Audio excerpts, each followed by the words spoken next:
मित्र हो, चाहे वह कात्यायनी हो, चाहे मैत्रेयी हो, चाहे गर्ग हो, चाहे कणाद हो, कोई भी हो, ऋषि तो ज्ञान का प्रतीक है। इसलिए छांदोग्योपनिषद में स्पष्ट रूप से कहा कि जीवन प्रेम के माध्यम से भी व्यक्त हो सकता है, साधना प्रेम के माध्यम से भी हो सकती है, यदि आप प्रेम की पराकाष्ठा तक पहुंचे, क्योंकि वह अपने आप में संपूर्ण विषय है। प्रेम अपने आप में वासना नहीं है। प्रेम तो एक प्रकृति को देखने की क्रिया है, एक आंख में एक रंग है, एक चेतना है। हमने किसी चीज को किस रूप में देखा। गुरु जी तो बिल्कुल सामान्य है, हमारे जैसे हैं, धोती कुर्ता पहने हुए हैं, अब उसमें नवीन बात क्या है? आपने देखा किसी ने उसमें गुरु में ज्ञान का विस्तार देखा, तीसरे आदमी ने उस गुरु में पूर्ण ब्रह्मता देखी, पूर्णता देखी, चैतन्यता देखी, चौथे आदमी ने एहसास किया कि इतना हजारों हजारों शास्त्रों का मंथन एक आदमी कैसे कर सकता है, कैसे संभव है? लाखों ग्रंथ, धर्म, पुराण, वेद, शास्त्र कंठस्थ कैसे हो सकते हैं? एक आदमी के बस की बात नहीं, जरूर कोई अद्वितीय है, कोई चीज तो जरूर है, वह उसको अनुभव कर सकता है। वो तो आपके देखने का भाव हुआ। बुद्ध को बुद्ध के ढंग से देखा जा सकता है।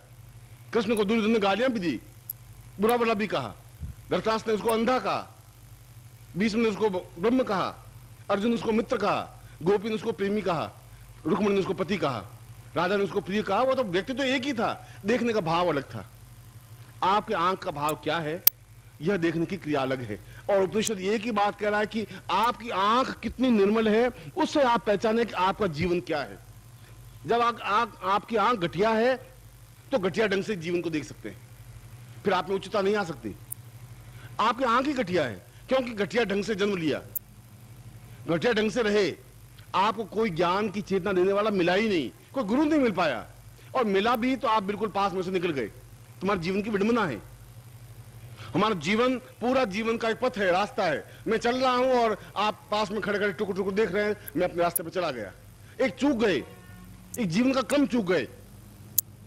मिले और पांव पकड़ ले, पांव पकड़ ले, छोड़े नहीं, यह जीवन होना चाहिए। दूसरा है जीवन का कोई भी क्षण, इस क्षण में भी एक सेकंड बाद तुमने मुझे देखा और अपने जीवन में उतारा और हमेशा के लिए उतार दिया, फिर तुम्हारी आंख में आंसुओं के अलावा कुछ नहीं रह पाएगा।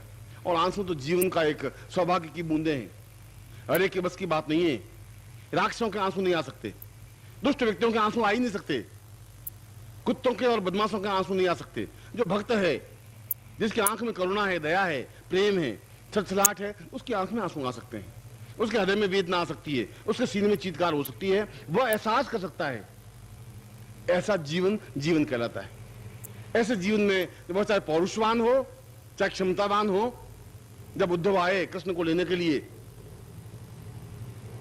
और जब राधा से अलग हुए कृष्ण, उस समय का वर्णन रसखान ने बड़ा सुंदर किया है। रसखान ने कहा कि कृष्ण बोले नहीं, राधा भी नहीं बोली। राधा ने एक क्षण के लिए कृष्ण को देखा और कृष्ण ने अपनी आंख में बहुत छोटी सी बूंद, पानी की छोटी सी बूंद आई और उन बूंद के माध्यम से उस राधा को देखा और मुड़ करके रवाना हो गए और बहुत कुछ कह दिया जो कुछ कहना था, और बहुत कुछ सुन लिया राधा ने जो कुछ सुनना था।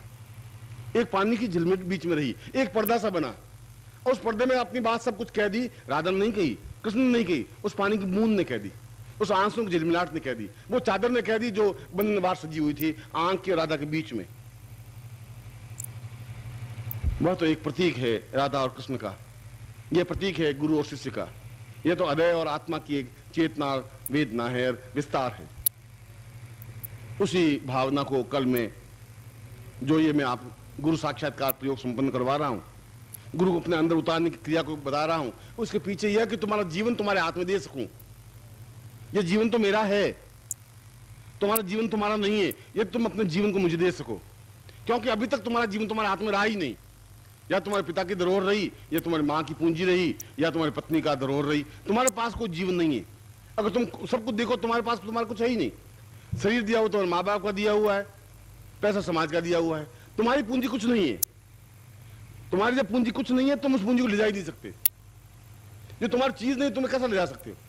अपने साथ नहीं ले जा सकते। न शरीर ले जा सकते हो, न धन ले जा सकते हो, न दौड़ ले जा सकते हो। जो तुम्हारी चीज होगी वही ले जा सकोगे, और यह ज्ञान तुम्हारी धरोहर होगी, उसके माध्यम से तुम उस ज्ञान को ले जा सकते हो। उसके बाद जन्म लोगे तो तुम्हें याद होगा कि मैं कहाँ जन्म लिया था, मेरे गुरु कहाँ है, कहाँ मैं मिला था गुरु से, मुझे क्या आवाज देनी है, कहाँ आवाज देनी है, कहाँ मिलना है। और जब तुम्हें होश आएगा, ज्ञान आएगी 5 साल बाद, 6 साल बाद, तो सीधा वहां जाकर मिल सकोगे, वापस कड़ी जोड़ सकोगे। जहां जितना पढ़ा है, जितनी सीढ़ियां चढ़ चुकी है, उससे आगे सीढ़ियां चढ़ोगे। हर बार तुम्हें नई सीढ़ी चढ़नी पड़ती है।